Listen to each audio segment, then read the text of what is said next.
Hi guys! Welcome back sa my YouTube channel. So, panibagong video ngayong araw. Well, today's video, kasi I've been receiving lots of messages kung ano yung ginagamit kong video editor sa aking mga vlogs before and yung ginagamit kong editor ng videos. Yan, mga ginagamit ko.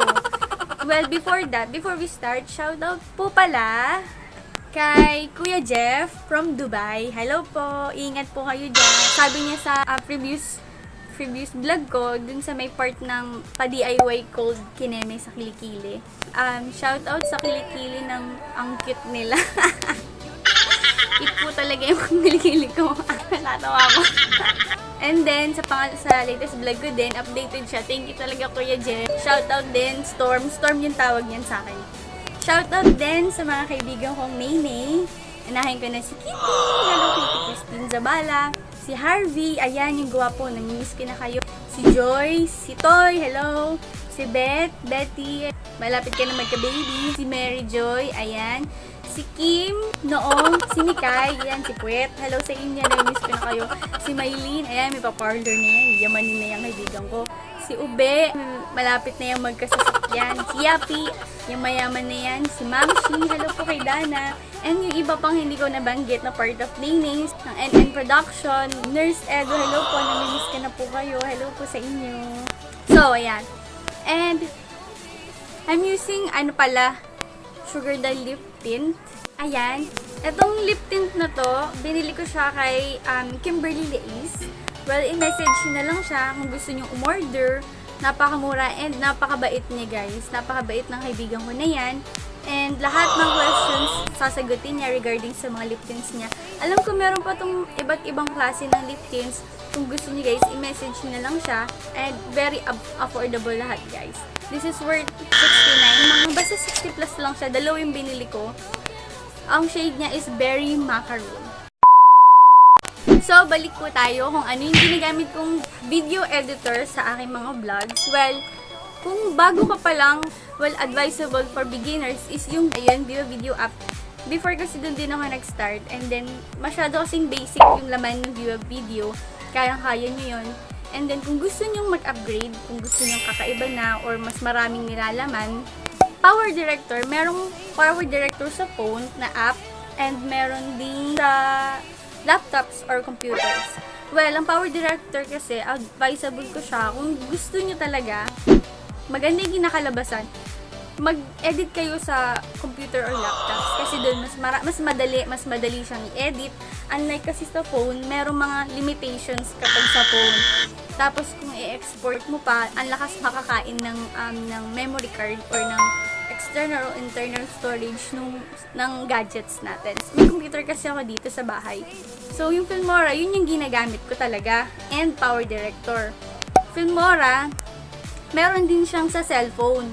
Pero na-try ko na kasi siyang i-download tapos mag-edit sa Filmora. Medyo hindi ako nagandahan sa Filmora. Lalo na pag halimbawa yung sinave nyo nasa iisang file, hahanapin nyo pa yun or ang gagawin nyo, i-move nyo para makita nyo dun sa mismong screen. Kung gagamitin nyo yung Filmora na editor, mas maganda siya sa computer or laptop. Ayan, ipapakita ko sa inyo yung nilalaman ng Filmora. Ayan, meron pa siyang marami kang pwedeng gawin pag Filmora using computers or laptop. Tapos, sa Power Director naman, hindi kasi ako nag-download sa computer. Mas pinili ko siyang gamitin sa cellphone. Kasi yun yung mas lagi kong dala everyday na bit-bit ko yung cellphone ko.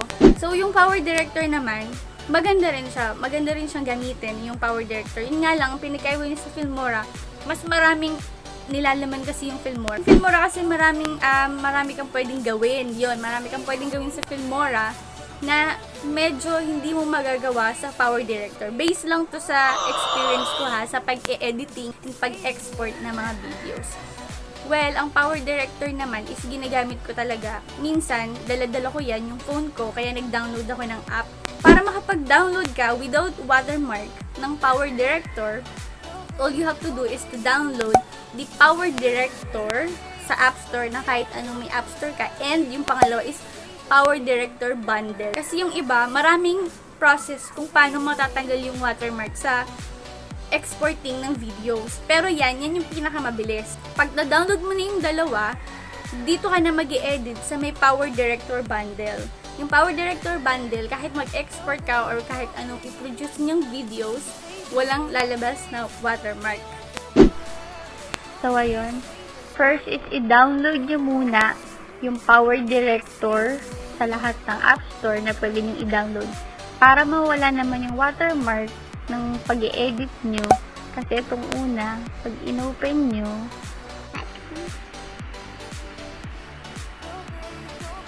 new project tayo. Okay. Flag number 1. Okay. Pwede ko tayo sa movie. Mas nakalatest. Yan. kung mapapansin nyo, may watermark siya nakalagay, Power Director sa may last part. Para mawala yan, exit natin. Exit. I-download nyo to, yung may Power Director bundle. Pag okay na siya, i-click nyo na. Click nyo na yan. And then, new project tayo. Vlog number 1. Kagaya kanina. Basta magda-downloading resources yan. Kapag okay na siya lahat, pag na-install nyo na, yung dalawang yan, Power Director with Power Director bundle, okay. And then, try natin mag-edit ng movie. Yan.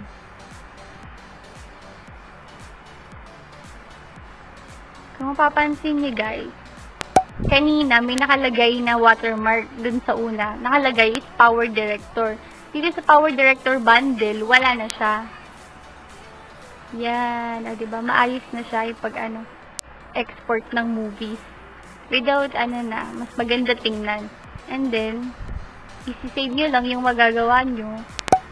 Tapos, kasi minsan, mababak natin. Or produce. Sa produce, Meron ditong save to gallery. Share on Facebook, share on YouTube kung gusto nyo mag-direct. More output or options. Export project to Cybercloud or Cloud. Pero usually, yung ginagawa ko, sinisave ko muna sa phone ko or sa SD card. Tapos, naayos ko yung setting kung gusto ko i-save sa internal ng phone or external ng SD card.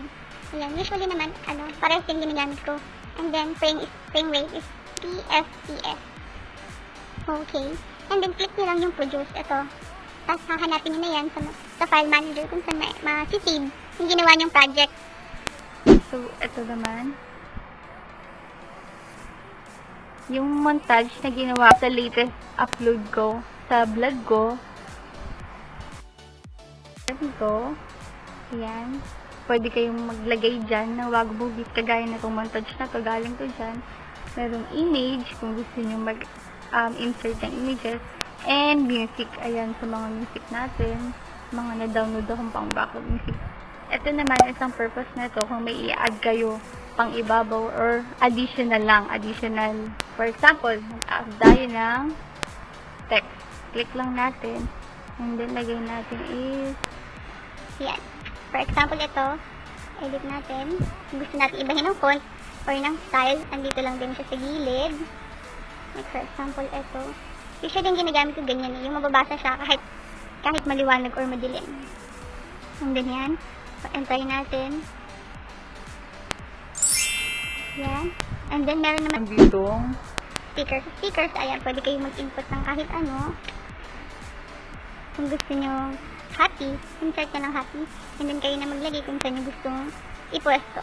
For example is this. Yan. Another one, meron tayo Yung video. Sa video, pwede kayong magpasok ng video sa ginawa nyong video. Isa pang ganito. So, i-remove muna natin yung mga to. Ayan. Papasin niyo, ayan siya. Ayan, no. Nagkakamuklo siya. Kasi same lang parehas eh. Pero para maiba, ikat na lang natin. tapos insert natin. Yan, pag pinili niyo yan, dalawa sila, ayan, kung nakikita niyo yan. Pwede niyo ilagay dyan. Next one is, delete na natin. meron kayong mapapansin pa ditong image. Pwede rin kayong mag-insert ng image. Sample na lang, ito na lang. Kinain ko. Pag mag-insert tayo, yan. Input na lang natin kung saang part natin ilalagay. Kagaya na to, example dyan lang sa gilid. Yan. Pwede nyo rin i-edit yan kung gusto Gusto nyo na medyo malabo. yung image. Ayan. For example is this. Ang tawag dito is opacity. Opacity para gusto nyo medyo blurred, ganun. Next, kung i-click na ulit yan, may duplicate, smoother, gusto nyo i-edit na Maayos yung ano nyo, yung kulay. Yan, nag-automatic naman siya. meron ding fade. Fade yan. Lalabas yan. Mag-fade lang siya sa video. Kagaya nito. Yan, dahan-dahan siya. Unlike sa iba, biglaan. And then pag kinlik nyo, meron pa siyang chroma key. Yung chroma key, mamaya ko na may duration. Usually naman, alam nyo na ito yung pampabilis, pampabagal. Yan. Punta tayo sa chroma key. Chroma key para magawa natin yung additional name ng Instagram natin, Facebook account. So, click natin to. And video. Meron na akong ginawa dito sa latest ko. Pinasok ko yan. Ayan. Eto, pag in-insert nyo yan, nakaganyan siya. Naka-green screen. Maganda guys, i-input nyo sa green screen. And then, click nyo to, chroma key. And then, ang aalisin natin is of course the green screen para lumabas siya sa video natin na visible. And then, naklik na natin. Lagyan natin sa pwestong gusto natin. And then, try nyo i-play. Yan. Ito siya, o yan. Hindi na siya kita. And then, punta naman tayo sa paglagay ng music. Sa music, ang favorite ko nilalagay na background is, depende sa natypan kong bagong kanta or new background music din. Depende. And then, pwede nyo i-cut. Pwede, for example, if pangit yung intro, i-cut nyo lang, and then i-delete. Itapat nyo lang itong blue na nakatayo na to. So, gusto nyo i-delete. And then, click here, dyan sa music. Click itong parang panghiwa. Sa gilid. And then, delete mo lang yung una.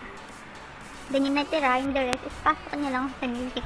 Then, try natin kung maganda. Yan, ganun siya. Hindi naman na ng mga ito, pag insert ng mga other music, pwede yan, dito sa music yan. Or gusto nyo mag-voice over Sa mga ginagawa nyo, or habang nag-edit kayo, naka-voice over, pwede yan. And then, punta naman tayo sa effects. Sa effects, eto, kung makikita nyo, iba't ibang effects siya. Hindi ko kasi siya ginagamit sa mga pinrelease kong videos or vlogs or kahit ano. Kasi feeling ko ang pangit ng kinakalabasan niya. Or depende sa inyo, sa technique nyo, sa strategies nyo, kung maganda yung kakalabasan.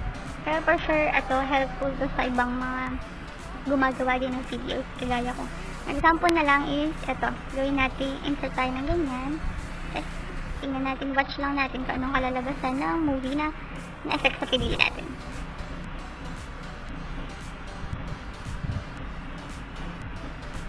Yan, kung nakita niyo kakaiba siya. Okay, hindi ko i-insert din. Kung gusto niyo tanggalin yun lang, ito lang, click ito para mawala siya, and then play nyo nawala. And then, andito din sa gilid, etong gilid na to, malalaman nyo dyan yung music 1, music 2, tapos etong divider or layer 1 na ginawa nyo para dito, sa column na to. And then, meron pa yung pangalawa. Kung mag-a-add kayo ng pangalawa, pwede rin dito. Example is, add tayo ng sticker. Sticker na lang para lumabas yung pangalawang layer niya. Sticker, and pang action, ilagay natin, ayan. Pangalawang layer siya. Input nyo lang kung saan yung ilalagay. and then, punta tayo dito sa setting. Sa setting, makikita nyo yung audio mixing. Sa audio mixing, ito yung kanina, may layer 1, layer 2, kung anong gusto nyo dating ng kanta. Sa setting ulit, meron ditong settings. Makikita nyo yung duration ng image, default image, transition, nandito din, and other information kung saan nyo din isi-save. Nandito din yun. Next, we have tips. Sa tips, tuturuan kayo ni Power Director. Kung bago-bago pa lang kayo, ayan, nakalagay mga information sa mga button sa gilid-gilid. Show this text next time. Drag this time namin. Change and gestures. And dito may on the post, play. And for this video, ayan, mga usual na tinuturo niya. Before mag-start mag-edit. Meron pa, tutorials. Sa tutorials, nandito, kung hindi niyo pa talaga alam, kung gusto niyo alamin muna, panoorin niyo yung mga tutorials ng mga professional. Ganda. Ito mga phone lang to, for mobile. Yan, dito din malalaman kung paano i-produce yung apply chroma key, kagaya nyo kanina, add and edit title, add custom font. Ito yung sa pag-insert ng text. And iba ng font na gusto nyo. Just video, vlog number 1, screen recording. For example lang to.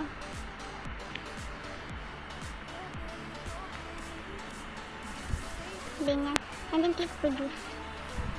Ayan, kung lumabas na full ka na, dito ka na lang sa internal, makikita mo naman yan pa rin, and then produce. Yung don'ts sa Power Director is that kapag mag-edit kayo or mag-export ng videos, make sure na hindi nyo na uli ipapasok yung in-export nyong video sa Power Director. Example niyan is yung lately na in-upload ko nung nasa Baguio ako. Yung Invading Baguio Part 1, Baguio Escapade. Ang ginawa ko kasi that time is nag-edit ako, kagustuhan ko kasi mabilis para matapos. Ang ginawa ko is nag-edit ako ng isang mahaba and then cut and then export. And then pangalawa, nag-edit ulit ako ng isang mahaba, cut and export. Mga 5 beses ko siyang ginawa hanggang sa dumating ako ng pang-5, yun na, editing na. Kumbaga, yung 4 na in-export ko na, pinasok ko ulit sa pang-5. So, ayan, nung natapos ko ng dulo, sa part sa dulo, in-export ko na silang mahaba, silang lahat. And then, nung pinapanood ko na, napansin ko, parang yung quality ng video is lumabo. Lumabo siya actually. So, hinanap ko talaga kung bakit siya lumabo, kung bakit parang nagkamali ako sa pag-export or pag-create ng vlog ko na yan. And then, ang ginawa ko is pinanood ko siya sa TV, sa cellphone, and sa computers. Lahat yun ginawa ko ng HD. Hindi napansin ko, ang labo talaga. Yung part lang na malinaw is yung dulo. So, naisip ko, kaya siguro lumabo yung video na na-produce ko. Kasi nga, in-export ko na sila, tapos in-export ko uli. Kaya yung quality niya, mas lumabo, mas bumaba. Hindi ko na dinelete yung video na yun nung nasa Baguio ko part 1. Kasi sayang yung effort ko. Ang araw akong hindi natulog para doon. Saka, may work kasi ako, hindi ko mapagsabay. Kapag may time lang talaga ako nakakapag-edit, guys. And another one na na-try ko is yung KineMaster. For beginners, pwede rin siya actually. Na-try ko na siya. Na-try ko na mag-produce sa KineMaster. I remember, para matanggal yung watermark ng KineMaster, pupunta ka sa apk.com, isi-search niyo yung KineMaster, i-click niyo yung pinakababa, tapos i-download niyo yun. Well, ang nilalaman ng KineMaster is napakadali lahat. Nandyan na lahat ng mga kailangan nyo. I-click nyo na lang kung gusto nyo mag-produce ng bagong videos. Alam ko meron din diyang chroma key. Mga ganun. Panibagong video, well, yung outfit ko is pang bahay outfit lang. Hindi na ako nagpalit ng damit since sa bahay lang naman din ako. Well guys, kung nagustuhan nyo itong vlog na ito, so like nyo lang and subscribe kayo para updated kayo sa mga ina-upload kong bago. So, that is all for the day, guys. Sana nagustuhan niyo itong vlog ko na to. And sana nakatulong ito sa inyo, lalo na sa inyo mga bago pa lang mag-edit or papasok sa YouTube. Ayan, sana guys nagustuhan regarding sa editing ng videos. For more new videos na gusto nyong ipagawa or gusto nyong malaman or may gusto kayong malaman, please comment down below. Comment section dyan. Kahit anong suggestions or review regarding sa vlog na ito, sige na, okay lang kahit nakakasakit or pangit ba yung naging result ng vlog na ito. Please don't forget to follow me on my social media accounts, on my Facebook account, my Instagram account, and YouTube channel. Wag niyo subscribe. For more shoutouts, wait lang kayo for my next vlog. So, that is all for today. Bye-bye! Yeah. Like and subscribe. What's up, guys? Welcome back to my vlog. It's about to